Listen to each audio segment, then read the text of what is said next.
New Zealand Special Envoy Mark Blumsky is back on the island this week, and this time around carrying out consultations with civil society groups, youth and women.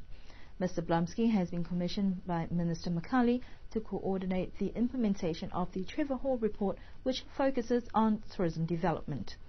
This is a continuation of talks to identify ways forward for the best possible use and provision of New Zealand's assistance to the island. In a meeting held yesterday with youth, Mr. Blumsky encouraged young people to consider the positive opportunities that will come with the changes and redirection of aid funding towards the tourism sector. Another point of discussion was for youth to refocus employment options and not solely relying on employment by government, but consider the private sector and potential opportunities to set up businesses.